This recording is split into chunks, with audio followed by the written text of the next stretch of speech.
What's going on, everyone? Welcome back to the Rewatch. We're getting really close. We're just a couple of days away from Doctor Strange in the Multiverse of Madness. Let's talk about something that probably won't tie in at all.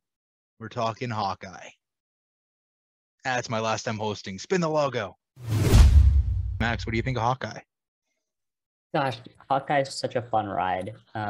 It's I think, fun. yeah, it's a lot of fun. Like, it's a little bit goofy, very youthful, but I think that's what makes it such a fun show. That's one of its biggest strengths, I think, is, um, it obviously is set around Christmas, and the episodes were coming out around Christmas too, or at least the last one was, and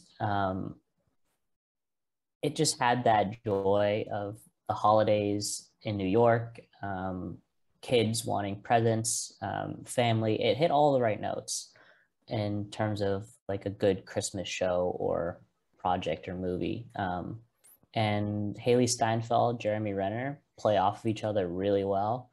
Vera Farmiga is mysterious and very suspect from like moment one. Even in the 2012 scenes, it's just like, okay. And I know we'll talk about Jack and the tracksuit mafia and all of that good stuff, but those are my opening thoughts. It's just a good show, really solid all the way through. Yeah, this one was a pleasant surprise for me. I again, I expected it to be another one of those low to the ground series like we got with The Falcon and the Winter Soldier. Because it's Clint Barton, it's Hawkeye, it's not dealing with any cosmic level entities.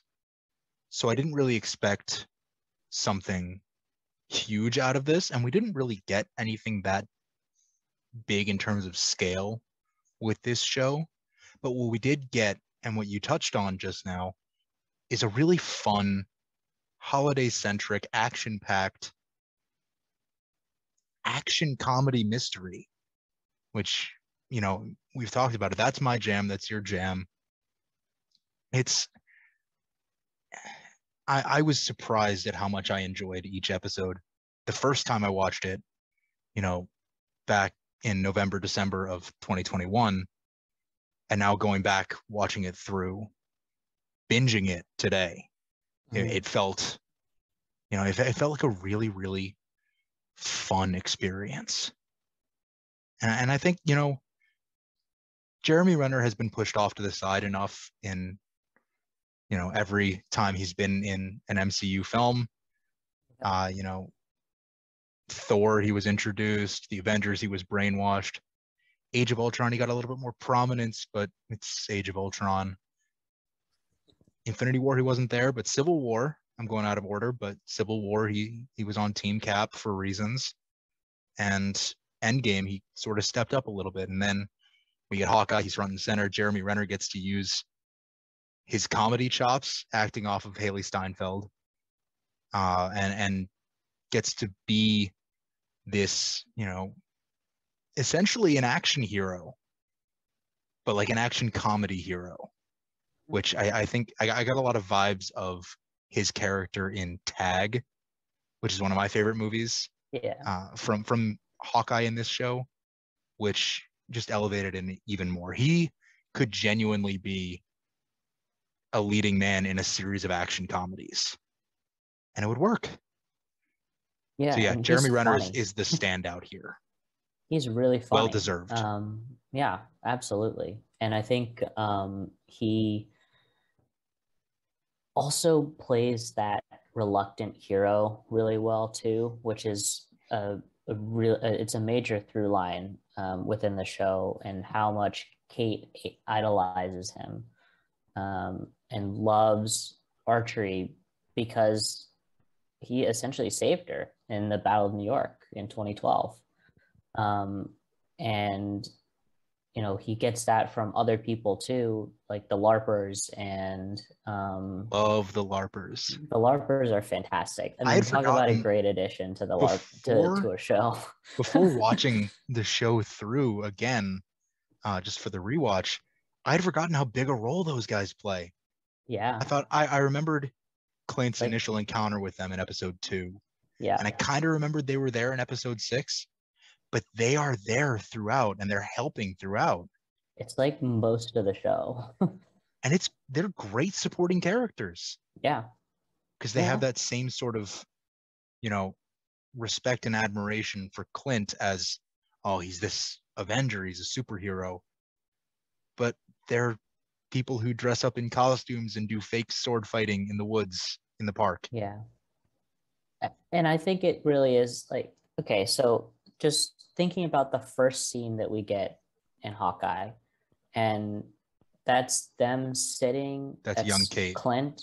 Yeah, well, sorry. The first modern day scene that we Gotcha. get is Clint and all of his kids sitting in Rogers the musical, where Save the City absolutely slaps. Such a good song. But my point being, they dress up in costumes and sing and dance and sort of pantomime the way that the Avengers saved New York City. The LARPers do it in kind of a more exaggerated and ridiculous way, and yet they actually are saving the city. I just think that's really interesting. Yeah, they're first responders, but then they're also looking to Clint as like the Avenger because he's the one that they know. They're not gonna. Iron Man isn't gonna come out of no. Well, he's dead, but you know what I mean. Yeah. One of the bigger Avengers is not going to come down and hang out with the LARPers. It could only be Hawkeye, maybe Nat, but for sure Hawkeye and Jeremy Renner. I just think that that's great that he is able to play off of them and push them off because he doesn't want to be that guy. He wants to be with his family, but he still has this innate sense of goodness and it's a sense of duty almost. Yeah, duty within his heart to do the right thing and help people. Like he didn't need to stay with Kate once they cleared all that stuff up with the suit. He could have just left, but he chose not to. Yeah, there was more to it, and he felt that responsibility. Yeah. Without great power comes great responsibility for Clint Barton. There you go. All right, so let's get into some ratings and rankings. What do you got? Yeah, sure. Look, like we've been talking about, it's a lot of fun. And, we didn't even talk about Wilson Fisk or Yelena Belova that came in the latter half of the series. I mean, what reveals? Like, wow. And we could have guessed Yelena was coming. Yeah, we could have guessed. After the post-credit scene in Black Widow. Yeah, but, still fun to see her. She was great. Wilson Fisk was interesting. We'll see if there's any more of him. I'm convinced that there might be, but who knows? Anyways, my rating out of 100, I'm going to give it an 86. It's a very solid B, just below B plus range. And it will be in the top half of my ranking. It'll be 14 out of 32. Cool. Yeah. Right.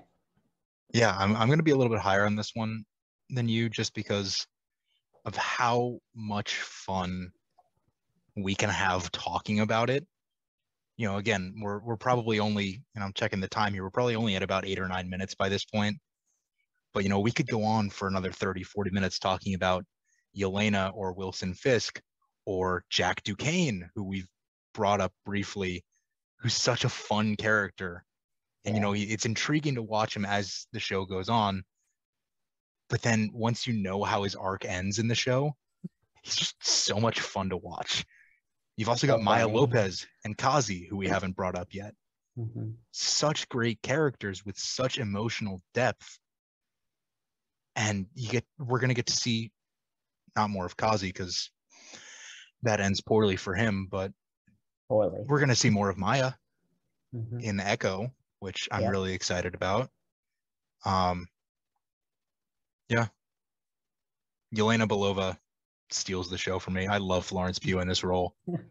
I love Florence Pugh in general, but not many MCU actors introduced at this latest stage could come in and steal the show in Hawkeye the way that she did. Like, you can't bring in Kit Harington's Dane Whitman to this show, for example. I don't know how the worlds would connect, but you can't do that in the way Fair point. Yeah. that Florence Pugh comes in. No. So that's my long, rambly way of saying that I'm going to put this 12th out of the 32 projects in the MCU. And I'll go right into my 0 to 100 score because I've rambled enough. I'm going to give it an 89, right outside that A- range. So those are our thoughts on Hawkeye. We'll be back tomorrow. Max is going to take us home with one last episode of the Rewatch. We're talking about Spider-Man No Way Home.